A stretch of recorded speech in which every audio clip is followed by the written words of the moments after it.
बने देश की हिम्मत, आपके साथ विश्व आर्मी न्यूज। हैंडशेक तो जरा तुम चेंज करो, थोड़ा यारा डिस्टेंस मेंटेन करो। सलाम नमस्ते हंसते हंसते सारे बोलो बोलो योलो, मैं हूँ स्वैग से सोलो। कुंडा के समीकरण तो इस बार बवाल कर रहे हैं। गुलशन यादव की बढ़त और राजा भैया की हालत पतली। मायावती ने ठोकी ताल तो गड़बड़ हो गया राजा भैया का गणित। देखिए कैसे इस बार इतिहास बदलने के मिल रहे हैं संकेत। उत्तर प्रदेश के प्रतापगढ़ जिले की कुंडा विधानसभा सीट पर इस बार ऐसे हालात बन गए हैं कि राजा भैया के लिए करो या मरो जैसे हालात हैं। राजा भैया के लिए ये हालात कैसे बन गए वो भी बताएंगे, साथ ही साथ पुराने समीकरण भी आपको समझाएंगे ताकि आपको ये समझने में दिक्कत ना हो। गजब तो इस बात का है कि मायावती भी साइलेंट तरीके से लगभग गुलशन यादव को ही समर्थन दे रही हैं।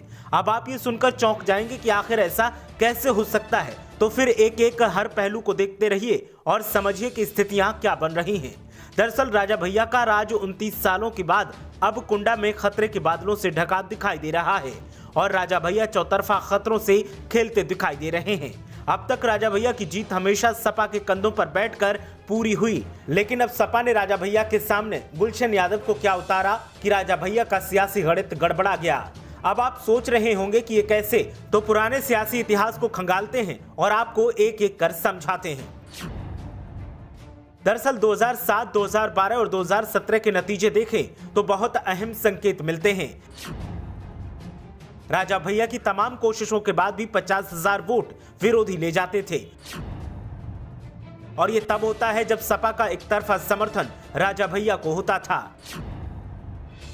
2017 के नतीजे देखें तो बीजेपी को 32,000 वोट कुंडा में मिले थे।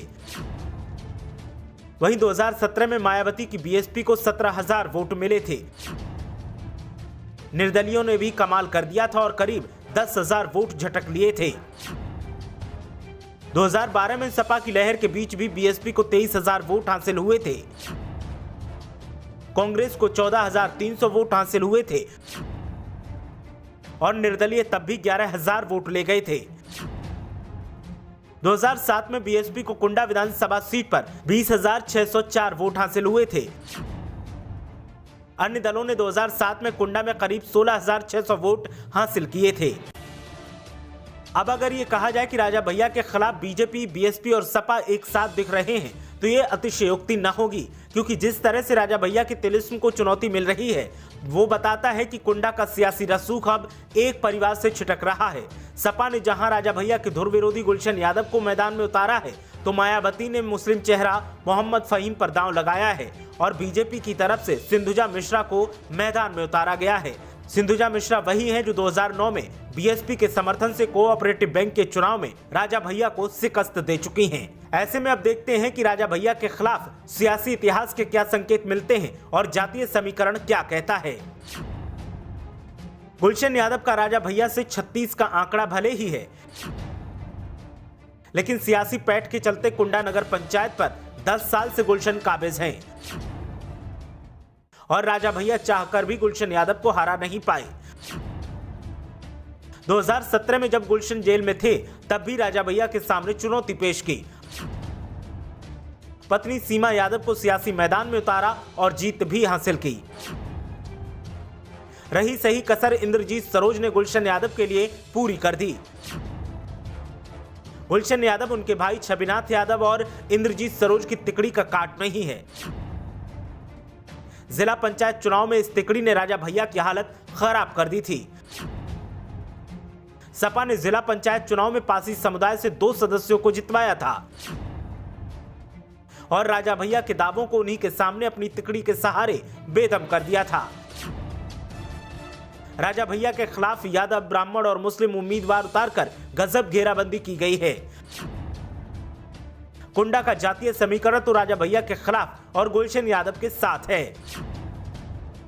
कुंडा विधानसभा सीट पर कुल वोटर्स करीब 3,50,529 हैं। वहीं सामान्य वोटर्स भी 1,07,200 के करीब कुंडा सीट पर हैं। अब ये वोट बैंक पूरी तरीके से बिखरा हुआ दिखाई दे रहा है। और कभी ये पूरा का पूरा वोट बैंक राजा भैया के साथ दिखता था। कुंडा में ब्राह्मण वोटर्स की संख्या करीब 40,000 के आसपास है। बीजेपी ने ब्राह्मण चेहरे को मैदान में इसी को ध्यान में रखकर उतारा है। तो फिर पंडित वोटर्स राजा भैया से अब अलग ही माना जा रहा है। राजा भैया के कोर वोटर्स हैं ठाकुर, जिनकी संख्या 29,000 है। ठाकुर वोटर्स राजा भैया से अलग तो नहीं होगा, लेकिन अकेले जीत भी नहीं दिला सकता। 75,000 यादव वोटर्स कुंडा सीट पर हैं और ये एक तरफा अगर सपा में गए तो फिर राजा भैया के खिलाफ गुलशन यादव बम्पर मजबूती हासिल कर लेंगे,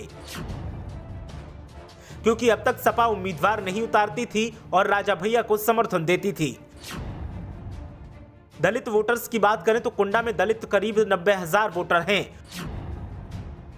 और इन 90,000 वोटर्स में सबसे ज्यादा पासी समुदाय के वोटर्स शामिल हैं और बीएसपी से सपा में आए इंद्रजीत सरोज पासी हैं, जो गुलशन यादव का साथ दे रहे हैं।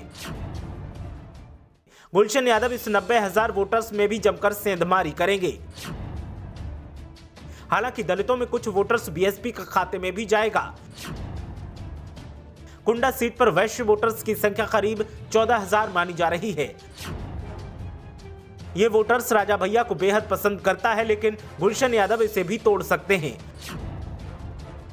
बीजेपी उम्मीदवार सिंधुजा मिश्रा भी वैश्यों का कुछ वोट हासिल कर सकती हैं। सबसे निर्णायक स्थिति मुस्लिम वोटर्स की देखने को मिल रही है। कुंडा विधानसभा सीट पर मुस्लिम वोटर्स की संख्या करीब 53,677 है। मुस्लिमों का वोट बीएसपी उम्मीदवार जरूर तोड़ने की कोशिश करेंगे, लेकिन यादव और मुस्लिम समाजवादी पार्टी का कोर वोटर्स है। ऐसे में गुलशन यादव यहां भी मजबूती के साथ रेस में आगे हैं। तो ये वो सियासी समीकरण और इतिहास है जो इस बार राजा भैया के खिलाफ हुंकार भर रहा है और राजा भैया इसको भांपकर सियासी मैदान में प्रचार में दम लगा रहे हैं। जो राजा भैया कभी प्रचार के लिए नहीं निकलते थे, ऐसा कहा जा रहा है कि अब वो उनके बेटे तक वोट मांग रहे हैं और वोट की अपील कर रहे हैं। अब देखना यह है कि जो समीकरण मिल रहे हैं वो हकीकत में कितने सटीक साबित होते हैं। हम इस खबर में किसी की हार जीत का दावा तो नहीं करते हैं और ना मुहर लगाते हैं, सिर्फ जमीनी सियासी समीकरणों के आधार पर आपको ये जानकारी मुहैया करवा रहे हैं और स्थानीय लोग क्या कहते हैं वो भी आपको बता रहे हैं। ब्यूरो रिपोर्ट, मीडिया हलचल।